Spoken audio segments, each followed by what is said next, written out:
बिस्मिल्लाहिर्रहमानिर्रहीम। चलें जी, हम आज का टॉपिक स्टार्ट करते हैं, that is pelvic inflammatory disease. पहले मुझे ये बताएं कि आप में से किस किस ने पेल्विक इन्फ्लेमेटरी डिजीज का नाम सुना हुआ है या इसका कोई पेशेंट वार्ड में देखा हुआ है किसी ने?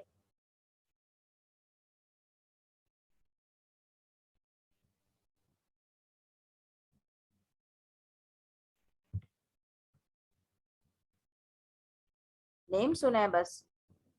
चलें जी, आज हम डिस्कस कर लेते हैं।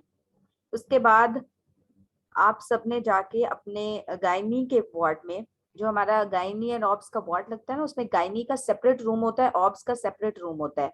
जो पीआईडी के पेशेंट्स है ना, पेल्विक इन्फ्लेमेटरी डिजीज के, वो आपको गायनी के वार्ड में मिलेंगे। ऑब्स वाले इतने पेशेंट्स उसमें नहीं आते। तो आपने जाके देखना है, ये डिजीज बहुत कॉमन है, तो इजीली आपको इसका जो पेशेंट है वो मिल जाएगा।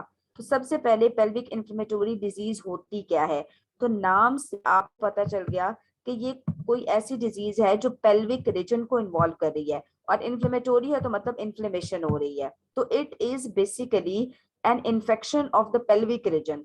यहाँ हम मोस्ट स्पेसिफिकली अगर बात करें तो it is an infection of the female reproductive organs. और ये हर फीमेल के, ऑब्वियसली हर फीमेल का जो रिप्रोडक्टिव ऑर्गन है वो इन्फेक्ट नहीं होता, और हर फीमेल को पीआईडी नहीं होती। लेकिन पीआईडी किस फीमेल को होगी? जब वो कोई किसी ने कोई अनप्रोटेक्टेड जो सेक्सुअल ट्रांसमिशन हुई है, तो उस केस में पेल्विक इन्फ्लेमेटरी डिजीज हो सकती है कि उसका पार्टनर अफेक्टेड था और इंटरकोर्स के बाद उसमें इन्फेक्शन ट्रांसफर हो गया into the vagina of that woman. तो क्या होगा कि उसके जो रिप्रोडक्टिव ऑर्गन्स हैं वो सारे इन्फेक्ट हो जाएंगे। ठीक है, तो मोस्ट ऑफन ये उन फीमेल्स में होती है जिनके या तो पार्टनर्स अफेक्टेड होते हैं या वो खुद से इन्फेक्शन जो है वो कैरी कर रही होती हैं। और मोस्टली बैक्टीरिया होते हैं जो स्प्रेड करते हैं from vagina to the uterus, और साथ में फिर आगे हमारे लोअर जेनिटल ट्रैक से स्टार्ट होते हैं और अपर जो हमारा रिप्रोडक्टिव ट्रैक है वहां तक स्प्रेड कर जाते हैं। जैसे वेजाइना से स्टार्ट होते हैं, उसके बाद वेजाइना से चले जाते हैं यूट्रस में, और यूट्रस के बाद चले जाते हैं फेलोपियन ट्यूब्स में, और फेलोपियन ट्यूब्स से वहां से आगे फिम्ब्रिया के थ्रू कहाँ फॉल कर जाते हैं? ओवरीज में। ठीक है, तो ये जो सारे ट्रैक तक स्प्रेड हो जाएंगे, तो जितना ज्यादा स्प्रेड होगा जो साइंस एंड सिम्टम्स है वो भी उतने ही ज्यादा होंगे। जैसे अगर सिर्फ वेजाइना तक है तो साइंस एंड सिम्टम्स भी वेजाइना तक ही लिमिटेड होंगे। अगर यूट्रस को भी उसने इन्वॉल्व कर लिया, फेलोपियन ट्यूब्स को भी, ओवरीज को भी, तो जैसे जैसे डिजीज प्रोग्रेस करेगी या जैसे जैसे डिजीज स्प्रेड करेगा इन्फेक्शन, वैसे वैसे कॉम्प्लिकेशंस ज्यादा होती जाएंगी। ठीक है, तो इसलिए पेल्विक इन्फ्लेमेटरी डिजीज जो है ये सब्टल भी हो सकती है, माइल्ड भी हो सकती है, और बहुत ज्यादा सीवियर भी हो सकती है। ठीक है, ये देखें, अभी जो हम जेनिटल ट्रैक्ट की बात कर रहे थे, सबसे पहले इन्फेक्शन जो है उसने सर्विक्स को इन्वॉल्व किया, यहाँ से स्प्रेड होके चला गया विजाइना में, वहां से आगे यूट्रस में, यूट्रस से आगे फिर हमारी फेलोपियन ट्यूब्स में चला गया, और फेलोपियन ट्यूब्स से आगे नेक्स्ट ओवरीज में चला गया। तो जैसे जैसे ये नेक्स्ट लेवल पे स्प्रेड करता है, वैसे वैसे जो हमारी डिजीज है उसकी सेवेरिटी बढ़ती जाती है। ये नॉर्मल एक हेल्दी यूट्रस है और हेल्दी फेलोपियन ट्यूब्स हैं। जैसे आपको नजर आ रहा होगा यहाँ कोई इन्फ्लेमेशन नहीं है, सब कुछ इतना क्लियर है। तो ये एक नॉर्मल एनाटॉमिकल स्ट्रक्चर्स हैं जो हमारी बॉडी में प्रेजेंट होता है। पीआईडी के केस में क्या होगा? ये वाला सारा ट्रैक जो है ये इन्फ्लेम्ड हो जाएगा। अभी आपने ऊपर देखा ना कितना खूबसूरत था सारा ट्रैक, लेकिन ये इन्फ्लेमेशन जब हो गई, जब इन्फेक्शन हो गया, तो क्या होगा कि हमारा विजाइना, हमारी सर्विक्स, ये सारी जो यहाँ पे इन्फ्लेमेशन आ जाएगी। और इन्फ्लेमेशन के साइंस क्या होते हैं ये आपने थर्ड ईयर में भी पढ़े हुए हैं, कि जब भी किसी एरिया की इन्फ्लेमेशन होती है तो क्या होता है? वो एरिया वाइट हो जाता है। कौन से इन्फ्लेमेशन के साइन है? किस किस को थर्ड ईयर याद है? कोई कोई भी एक एक साइन बता दें। यस, स्वेलिंग होती है, रेडनेस होती है, पेन होती है, टेम्परेचर इंक्रीज हो जाता है, फंक्शन लॉस हो जाता है, एंड पे होता है, लेकिन आप काउंट कर सकते हैं, लेकिन ये बहुत एक्सट्रीम केसेस में जाके होता है। जी जी बिल्कुल, यही जो जनरल इन्फ्लेमेशन के साइन है, लॉस ऑफ सेंसेशन हो जाती है, इचिंग होती है, बिल्कुल ये वाले जो सारे साइंस हैं ये आपको इधर जेनिटल ट्रैक में जब इन्फेक्शन होगा यहाँ पे भी आएंगे। तो ये देखो यहाँ पे, और एक और चीज क्या होती है, किसी भी एरिया में इन्फेक्शन होता है तो वहां से डिस्चार्ज भी आना शुरू हो जाता है, क्योंकि अब वहां पे बैक्टीरिया प्रेजेंट है, वहां वो मिकोसा का डैमेज कर रहे हैं, ग्लैंड्स की एबनॉर्मल एक्टिवेशन कर रहे हैं, तो वहां पे डिस्चार्ज भी आना शुरू हो जाएगा। जैसे यहाँ ये फेलोपियन ट्यूब्स में डिस्चार्ज एक्यूमुलेट होना शुरू हो गया है। जी जी बिल्कुल, एडिमा भी होगा कि वहां से जो हमारा होता है मटेरियल एक्सटुबेट जब होता है, इन्फ्लेमेशन जब होती है तो inflammatory mediators different chemicals release करते हैं। वो केमिकल क्या करते हैं, वहां पे फ्लूइड एक्यूमुलेशन करा देते हैं, जो हमारे पास डिफरेंट साइटोकाइंस वगैरह होते हैं। तो जहां भी इन्फेक्शन होता है वहां पे रेडनेस और एडिमा, ये साइंस तो दो आते ही आते हैं। इसके अलावा इचिंग, वहां पे कोई अगर स्पेसिफिक ऑर्गेनिज्म है तो फ्लूइड डिस्चार्ज होना शुरू हो जाएगा या पस डिस्चार्ज होना शुरू हो जाएगा। ठीक है,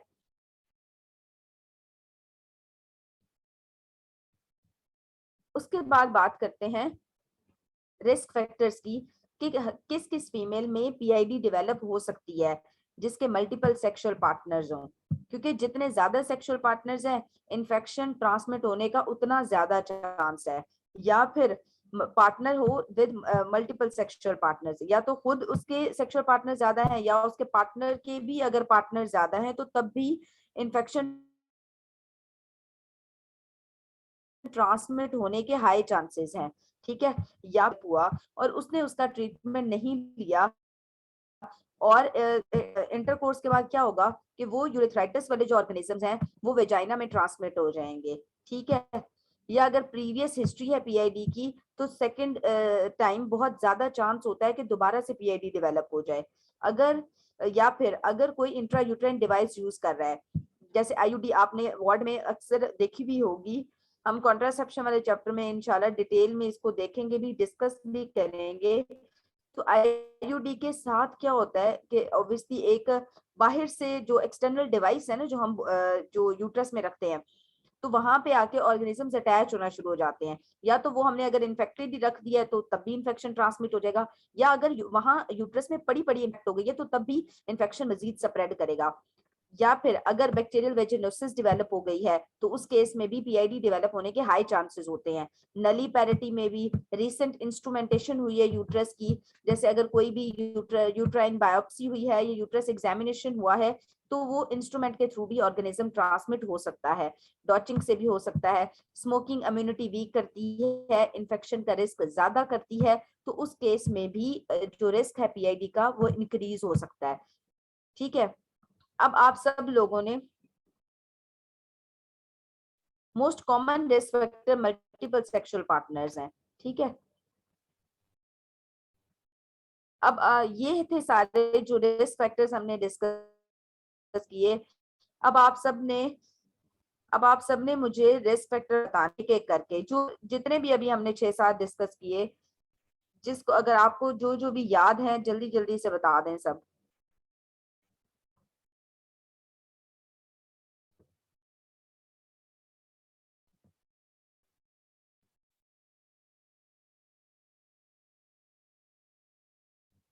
नली पैरिटी क्यों है रिस्क फैक्टर? नली parity is basically a risk factor for PID, लेकिन इतना ज्यादा जो स्ट्रॉन्ग नली पैरिटी स्ट्रॉन्ग रिस्क फैक्टर नहीं है। ठीक है, इसका एज सच कोई एविडेंस नहीं है कि नली पैरिटी क्यों है उसका।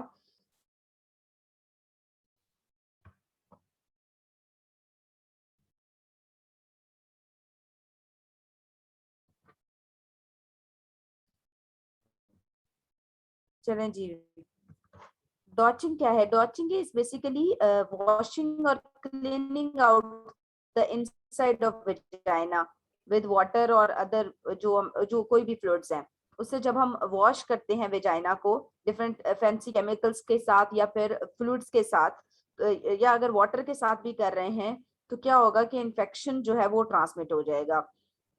मोस्टली जो होता है ये डिफरेंट मटेरियल्स मार्केट्स में अवेलेबल होते हैं, जो मिक्सचर होते हैं वाटर और विनेगर का, या बेकिंग सोडा होता है, उसमें आयोडीन होती है, डिफरेंट केमिकल्स होते हैं जो लोग यूज करते हैं to wash the inside of vagina. तो वो उन केमिकल्स के थ्रू भी अगर किसी जगह केमिकल्स यूज हो रहे हैं तो वहां पे भी इन्फेक्शन ट्रांसमिट होने के हाई चांसेस होते हैं। ठीक है, वेरी गुड। चलें जी, आप लोगों को तो जो रिस्क फैक्टर्स है वो अभी याद हो गए। अच्छा, यहाँ तक हमने अभी तक डिस्कस किया what is PID and what are the risk factors. यहाँ तक अगर किसी को कोई कंफ्यूजन है, कोई बात समझ में नहीं आई तो वो पूछ लें।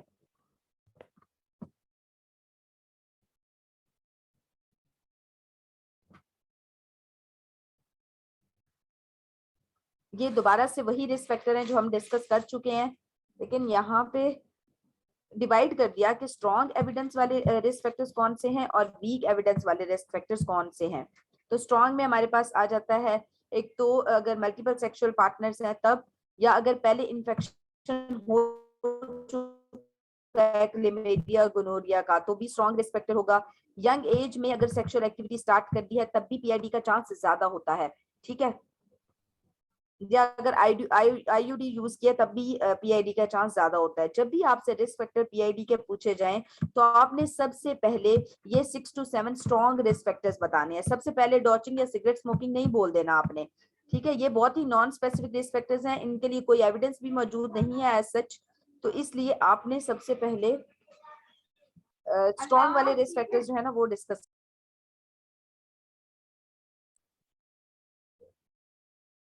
ठीक है, यहाँ तक किसी को कोई बात समझ में नहीं आई तो वो पूछ लें, अदरवाइज हम आगे चलते हैं।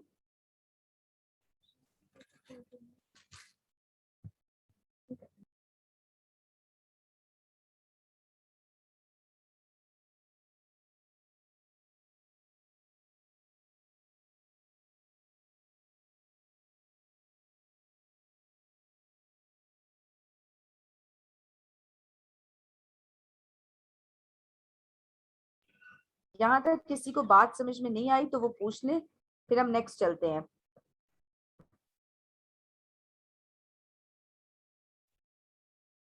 सब कुछ समझ में आ गया है या सो रहे हो सारे?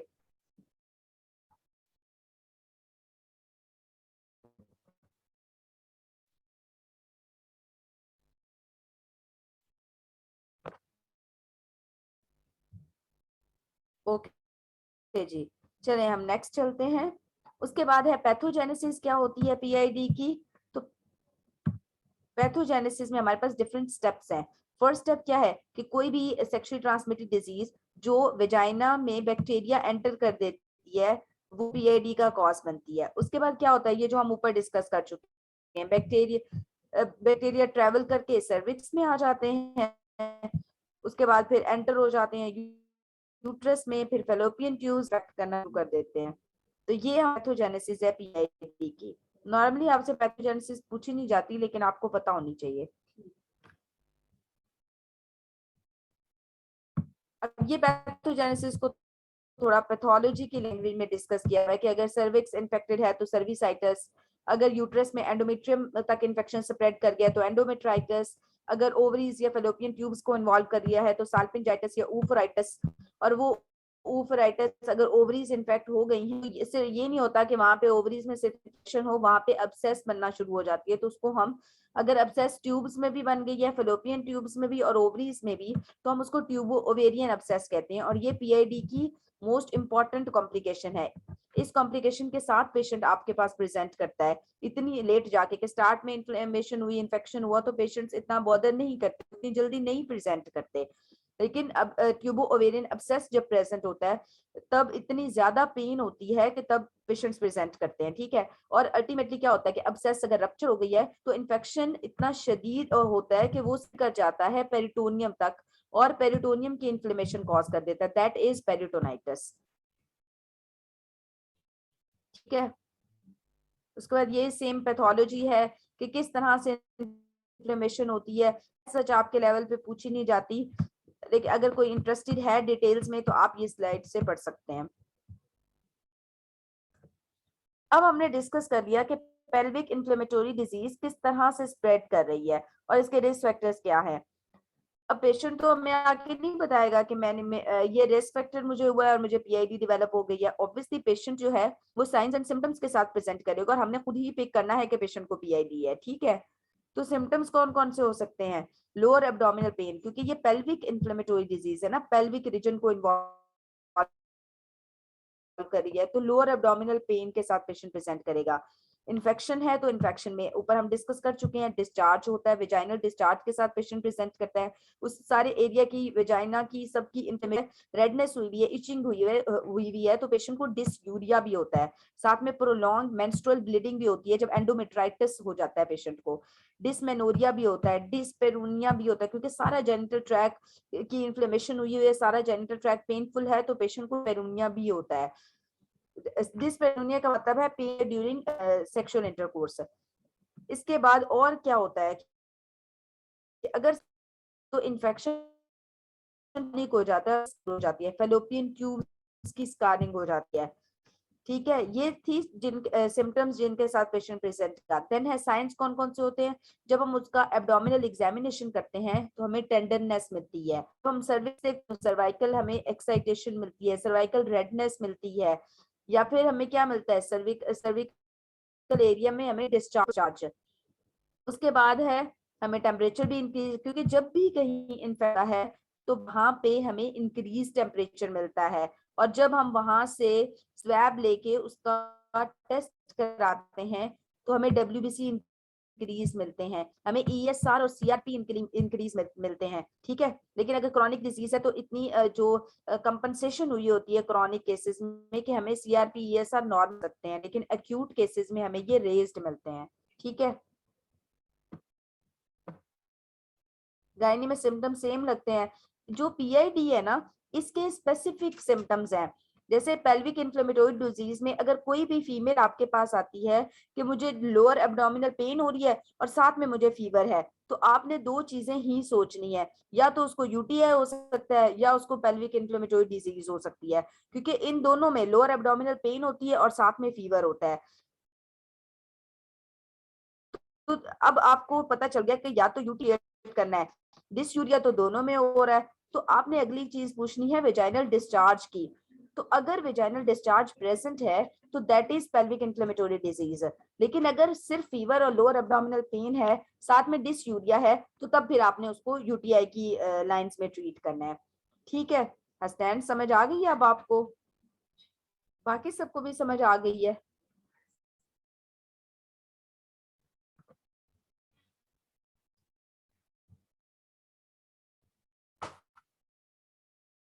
इसके अलावा पेशेंट, ये जो हम सारे ऊपर सिम्टम्स डिस्कस कर चुके हैं कि उसका एडिनेक्सल एरिया भी टेंडर होगा, जनरलाइज्ड सेप्सिस और सिस्टेमिक इन्फेक्शन के साथ भी पेशेंट प्रेजेंट कर सकता है जब उसको पेरिटोनाइटिस हो गया है।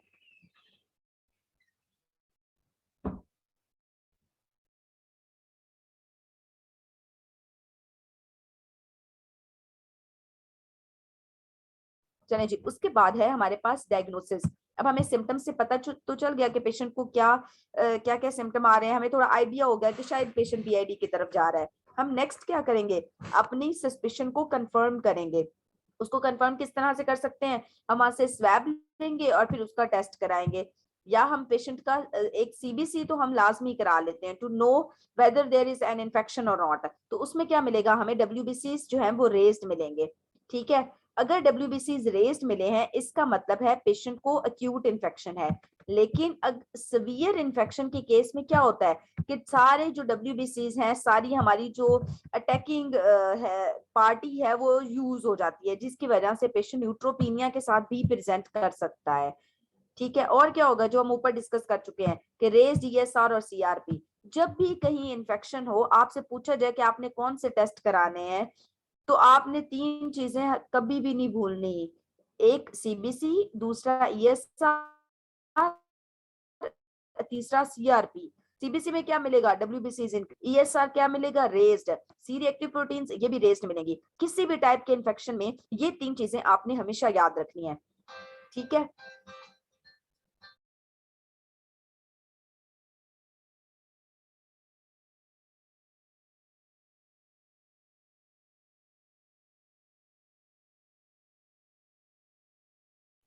हाँ हीमोग्लोबिन नॉर्मल होगी। हीमोग्लोबिन तो तब लो होगी ना अगर किसी का ब्लड लॉस ज्यादा हो रहा है। अब इन्फ्लेमेशन के केस में ब्लड लॉस तो नहीं हो रहा, इसलिए हमें हीमोग्लोबिन का एज सच इससे लो या हाई का कोई रिलेशन नहीं है। ठीक है। इसके बाद हम क्या करेंगे, अल्ट्रासाउंड करा देंगे, उससे हमें एडेनेक्सल मैस मिलेगा। एडेनेक्सल मैस का क्या मतलब है, ओवरीज इन्फ्लेम्ड मिलेंगी, तो हमें लगेगा कि ओवेरियन मैस है कोई, या फिर ट्यूबो ओवेरियन एब्सेस भी मिल सकती है। हम प्रेगनेंसी टेस्ट भी कराएंगे, क्यों, क्योंकि हम एक्टोपिक प्रेगनेंसी को रूल आउट करना चाहते हैं। एक्टोपिक प्रेगनेंसी के केस में भी जो पेशेंट को लोअर एब्डोमिनल पेन हो सकती है, और अगर एक्टोपिक रप्चर हो गया तो तभी, इसलिए हम प्रेगनेंसी टेस्ट करेंगे पेशेंट का। और क्या करेंगे, और हम लेप्रोस्कोपी करेंगे। क्यों, क्योंकि हम डेफिनेटिव डायग्नोसिस के लिए हम पूरे जो एडनेक्सल स्ट्रक्चर्स हैं, हमारे जो पूरे रिप्रोडक्टिव ट्रैक के बेसिकली स्ट्रक्चर्स हैं, हम उनको देखना चाहते हैं कि इन्फ्लेमेशन जो है वो कहाँ तक स्प्रेड कर गई है, जो हमारा किस स्टेज ऑफ इन्फ्लेमेशन क्या है, कहीं इसका एब्सेस तो नहीं बन गई, कहीं स्कारिंग तो नहीं होगी, या कहीं एडहियंस तो नहीं बन गई। ये देखने के लिए हम लेप्रोस्कोपी करते हैं, and that is a gold standard for PID. ठीक है, जब भी पूछा जाए गोल्ड स्टैंडर्ड टेस्ट क्या है, सीआईडी कह रही हूँ, क्रिमिनल तक पहुंच गई हूँ मैं। गोल्ड स्टैंडर्ड टेस्ट क्या है पीआईडी के लिए, तो दिस लेप्रोस्कोपी। ठीक है। हैवी मेंस्ट्रुअल ब्लीडिंग है इसलिए आपको हीमोग्लोबिन लो लग रही है, बेटा हैवी मेंस्ट्रुअल ब्लीडिंग इतनी ज्यादा नहीं होती। जो पीएडी के पेशेंट्स होते हैं उनमें होती है हैवी मेंस्ट्रुअल ब्लीडिंग, लेकिन एज सच इतनी ज्यादा डॉक्यूमेंटेड नहीं होती, और स्टार्ट में तो बिल्कुल नहीं होती। जैसे अगर स्टार्ट में पीएडी डेवलप हुई है तो उसको पेन, फीवर और वेजाइनल डिस्चार्ज, ये 3 चीजें होती हैं। जब एंडोमेट्राइटिस हो जाता है, सीवियर यूट्रस को इन्वॉल्व कर लेते हैं, तब कहीं जाके हैवी मेंस्ट्रुअल ब्लीडिंग होती है, लेकिन वो पीआईडी के केस में बहुत ही नॉन स्पेसिफिक है। इसलिए उसकी बेस पे आपने हीमोग्लोबिन लो नहीं ढूंढना, आपका मेन फोकस सीबीसी में डब्ल्यूबीसी पे होना चाहिए, साथ में आपने ईएसआर और सीआरपी भी करवा लेने हैं। ठीक है Mohammad Ahmed, is it clear now? Unmarried women और virgin women can have PID और नॉट। अगर जो हमने रिस्क फैक्टर्स डिस्कस किए हैं पीआईडी के, उसमें स्मोकिंग भी हमने डिस्कस किया, हमने डॉचिंग भी डिस्कस किया। ठीक है, तो अगर डॉचिंग करती है कोई फीमेल या कोई सिगरेट स्मोकिंग करती है तो उसमें भी पीआईडी डेवलप हो सकती है। या अगर किसी को यूरिथ्राइटिस हुआ तो वहां से भी फिर इन्फेक्शन जो है वो स्प्रेड करके पीआईडी कॉज करा सकता है। इसलिए अनमैरिड वुमेन में भी हो सकती है, लेकिन मोस्ट कॉमन जो है ये उनके जो मोस्ट कॉमन रिस्क फैक्टर या मोस्ट कॉमन कॉज है, that is multiple sexual partners जो हैं वो मोस्ट कॉमनली पीआईडी की रिस्क फैक्टर के तौर पे काम करते हैं। ठीक है, वरना ये यूरिथ्राइटिस अगर हुआ है उसके उसके थ्रू भी, रूट के थ्रू इन्फेक्शन स्प्रेड कर सकता है। इन्फेक्शन ही स्प्रेड करना है ना बेसिकली, वो फिर किसी भी फॉर्म में स्प्रेड कर सकता है। ठीक है, डॉचिंग क्या है, डॉचिंग हमने डिस्कस किया था अभी कि इट इज बेसिकली वॉशिंग और cleaning out the inside of vagina. कि आप इसमें डिफरेंट केमिकल्स होते हैं, जैसे वाटर, आयोडीन, डिफरेंट टाइप्स के केमिकल्स मार्केट्स में अवेलेबल होते हैं, वो केमिकल्स यूज किए जाते हैं to wash the inside of vagina. तो क्या होता है कि जो फीमेल्स उन केमिकल्स को यूज करती हैं विजाइना को वॉश करने के लिए, तो उनके थ्रू इन्फेक्शन स्प्रेड कर जाता है, तो फिर अल्टीमेटली वो पीआईडी डेवलप कर लेती हैं। ठीक है, मेनोपॉज में एक ट्रॉफी हुई हुई होती है, इतना ज्यादा जो इन्फेक्शन स्प्रेड करने का चांस नहीं होता, इसलिए बहुत कम होता है कि मेनोपॉज में वुमेन जो है वो पीआईडी के साथ प्रेजेंट करे। जी बिल्कुल, एक्टोपिक में भी फीवर हो सकता है। किस केस में फीवर होगा, जब एक्टोपिक रप्चर हो गई है, तो उस केस में क्या होगा, वहां पे इन्फेक्शन होगी, सारा इन्फेक्शन स्प्रेड कर जाएगा और पेशेंट फीवर के साथ, सेप्टिक शॉक के साथ प्रेजेंट करेगा। किसी का कोई और सवाल है? अगर किसी को यहाँ तक कोई बात समझ में नहीं आई तो पूछ लें।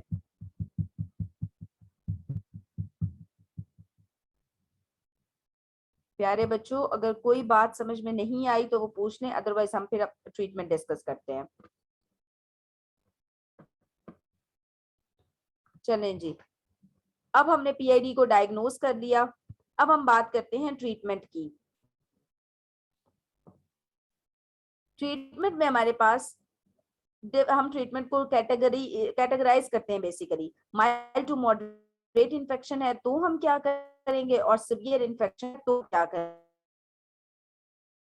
हम पेशेंट को ओपीडी बेसिस पे ट्रीट करते हैं। ओपीडी बेसिस पे कैसे ट्रीट करते हैं, हम उसको ओरल ओफ्लॉक्सासिन देते हैं बीडी में ट्वाइस अ डे, साथ में ओरिडाजोल देते हैं ट्वाइस अ डे।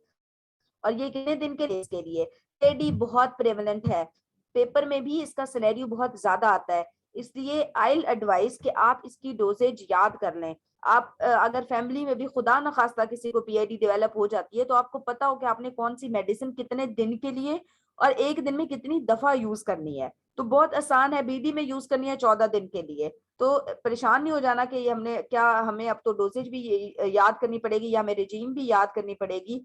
तो आप बेशक मिलीग्राम है, कितने मिलीग्राम है, ये सब बेशक याद ना करें, लेकिन रजीम आपने याद करनी है कि ओरल फ्लॉक्सासिन हम देते हैं, साथ मेट्रोनिडाजोल देते हैं, तो दिन में 2 दफा लेनी होती है और 14 डेज के लिए लेनी है। ठीक है, ये अभी आप लोग यहीं पे याद कर लें। ये हमारे पास है फर्स्ट चॉइस। सेकंड हम और क्या दे सकते हैं, हम इंजेक्शन देते हैं सेफ्ट्राइजोन का, एक सिंगल इंजेक्शन देते हैं IM, साथ में हम ऊपर वाली रिजीम दे देते हैं कि ओरल डॉक्सीसाइक्लिन दे देते हैं और ओरल मेट्रोनिडाजोल दे देते हैं twice a day for 14 days. मतलब ऊपर वाली रिजीम में हम इंजेक्शन सेफ्ट्राइजोन एक ऐड कर लें तो हमारे पास ये सेकंड लाइन रिजीम बन जाती है। थर्ड ऑप्शन हमारे पास क्या है कि हम सेफ्ट्राइजोन का इंजेक्शन तो लगाते ही लगाते हैं IM सिंगल डोज में, साथ में हम क्या करते हैं कि हम 2 वीक्स के लिए, मतलब सेम 14 डेज के लिए एजिथ्रोमाइसिन दे देते हैं। ड्यूरेशन सेम है, बस आपने ड्रग्स के नाम याद कर लेने हैं कि अगर आप मेट्रोनिडाजोल या ओफ्लॉक्सासिन दे रहे हैं वो भी आपने 14 डेज के लिए देनी है, या अगर आप एजिथ्रोमाइसिन दे रहे हैं वो भी आपने 14 डेज के लिए देनी है। ये था हमारे पास माइल्ड टू मॉडरेट इन्फेक्शन, जब आप पेशेंट को OPD बेसिस पे ट्रीट कर रहे हैं।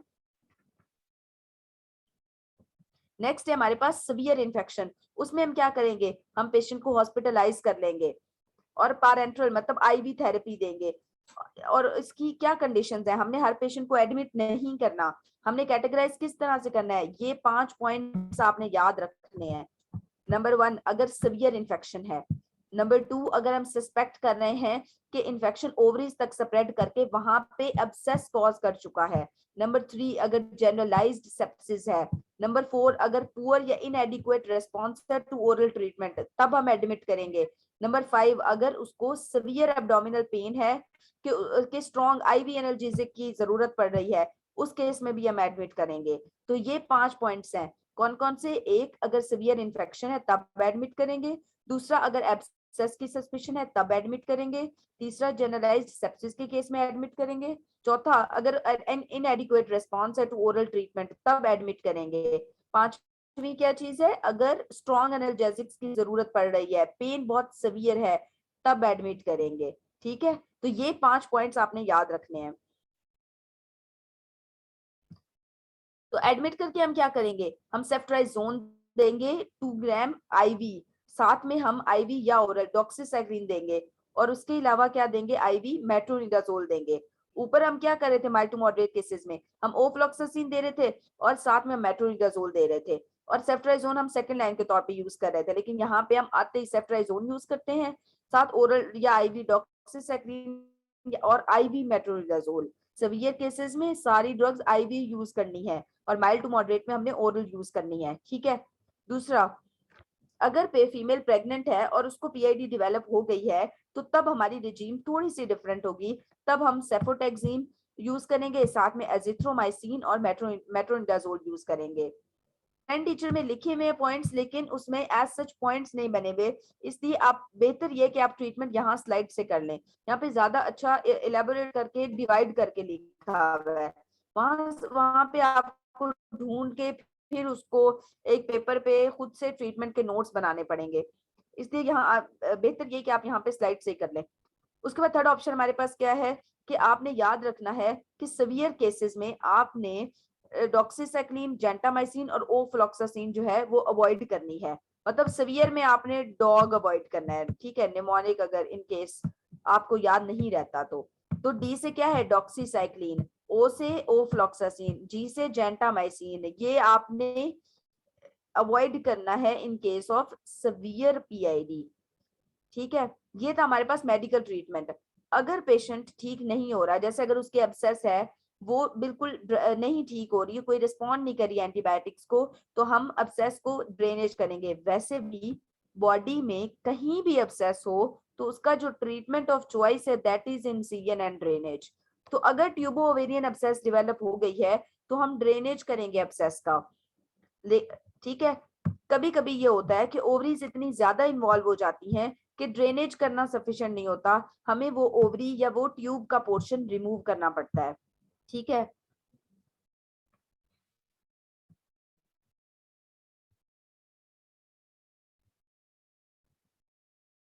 चलिए जी, अब आप मुझे जल्दी जल्दी से बता दें, अब्सेस को ड्रेन कर लेंगे तो बाकी इन्फेक्शन के लिए एंटीबायोटिक्स देंगे तो रिजॉल्व हो जाएगा। ठीक है, अब आप लोग मुझे जल्दी जल्दी बता दें, अगर कोई फीमेल हमारे पास पीआईडी के साथ प्रेजेंट की है तो क्या हम उसे एडमिट करेंगे, और क्या हर किसी को एडमिट करेंगे या कोई स्पेसिफिक कंडीशंस हैं? जल्दी जल्दी कोई एक एक कंडीशन बता दो सबके, हमने कब एडमिट करना है।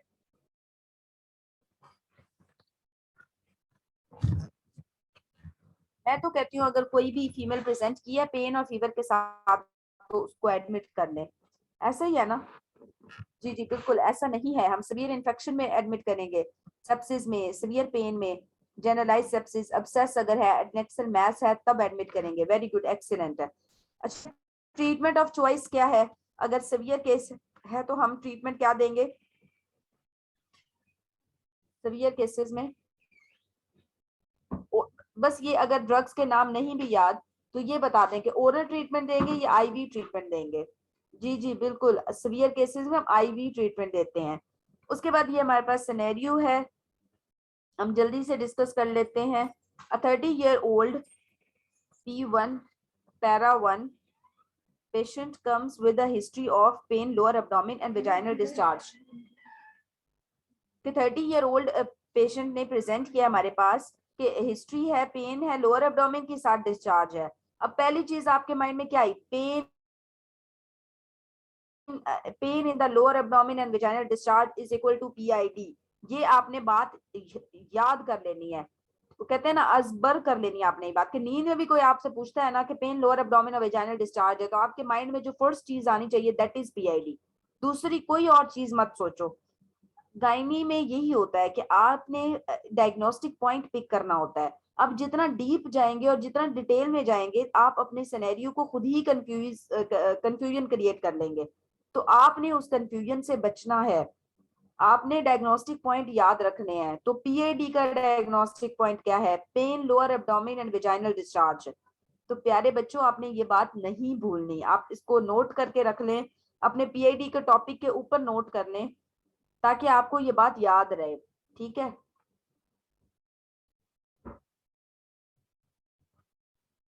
पैरा वन का मतलब है कि शी हैज वन चाइल्ड। ठीक है, उसके बाद है, अब इससे आपको पता चल गया कि ये पीआईडी है। ठीक है, नेक्स्ट ये सिनेरियो देखते हैं जी। अ 30-year-old पैरा 2+0 प्रेजेंट किए ओपीडी में with history of bilateral lower abdominal pain. अब पेन है और साथ फीवर है, accompanied by nausea and vomiting. Pelvic examination हमें किया तो एडिनेक्सल टेंडरनेस मिली, सर्वाइकल एक्साइटेशन मिली। अब यहाँ तक आप शायद कंफ्यूज हो जाते कि पेन है लोअर एब्डोमेन में, नोजिया और वॉमिटिंग भी है, फीवर भी है, तो हमें इतना ये यूटीआई भी लग सकता था। पेल्विक एग्जामिनेशन जब हमने किया तो एडिनेक्सल टेंडरनेस मिली, सर्वाइकल एक्साइटेशन मिली और साथ में सीरोप्रूलेंट डिस्चार्ज मिला। तो अब आपने यहाँ पे क्या चीज पिक कर रही है? कौन सी दो बातें हैं जो आपने इस सिनेरियो से पिक करनी है और इसको एक राइट वे में डायग्नोज कर लेना है? वो दो बातें मुझे बता दें जल्दी से। एक तो हम ये पिक कर लेते हैं नौजिया है, और दूसरा हम पिक कर लेते हैं फीवर है। ऐसे ही है ना?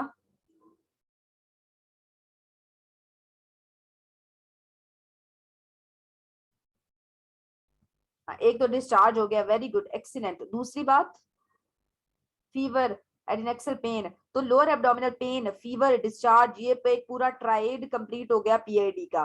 तो हमें इससे अपना डायग्नोसिस पता चल गया। ठीक है, तो यही सिनेरियो आते हैं आपके पेपर में, बल्कि ये पास्ट यूएचएस क्वेश्चंस ही हैं। नेक्स्ट सिनेरियो एक और डिस्कस कर लेते हैं ताकि आपको ये चीजें याद रहें। क्या 25-year-old woman presents to the accident and emergency department with 24 hours history of severe abdominal pain and vaginal discharge। अब severe abdominal pain और vaginal discharge है। अब तो आपको ये पता ही है कि ये जो है, ट्रायल दोबारा बता दूं, ट्रायल है fever, lower abdominal pain and vaginal discharge. ये ट्राइड है बेसिकली पीआईडी की। ये था हमारा आज का टॉपिक। आई होप आपको समझ में आ गया होगा। मैंने कोशिश की है साथ साथ कि मैं आपकी सारी कंफ्यूजन को क्लियर करूं, if you still have any query तो आप ग्रुप में पूछे, वहां मैं हूँ, सारे हमारे कोऑर्डिनेटर्स हैं, इंशाल्लाह आपकी सारी कंफ्यूजन दूर हो जाएगी। ठीक है, अपना ढेर सारा ख्याल रखिएगा। अल्लाह हाफिज।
मेडिसिन में ये होता है कि बहुत सारी चीजें ना छोड़ने वाली होती हैं, इसलिए उसकी मार्किंग कराई जाती है। लेकिन गायनी में क्या है कि एक टॉपिक जो फर्स्ट प्रायोरिटी टॉपिक्स हैं वो सब इतना लिखा हुआ है कि दैट इज सफिशिएंट। तो इसलिए आपने वो पूरा टॉपिक पढ़ना होता है। जहां तक याद करने की, तो आप ट्रीटमेंट बेस कर दिया करें उससे, बुक से एक दफा पढ़ के और फिर नोट्स में उस अगर कोई पॉइंट मिसिंग है तो उसको ऐड करके आप वही नोट से ही याद कर दिया करें। यहाँ हर चीज खोल खोल के और इलेबोरेट करके लिखा होता है। बुक में हर चीज एक लाइन में लिखी होती है, तो बहुत हाई चांस होता है कि आप कोई ना कोई पॉइंट मिस कर दोगे। तो आपने बस ये ख्याल रखना है। बाकी मैं इंशाल्लाह कोशिश करती हूँ।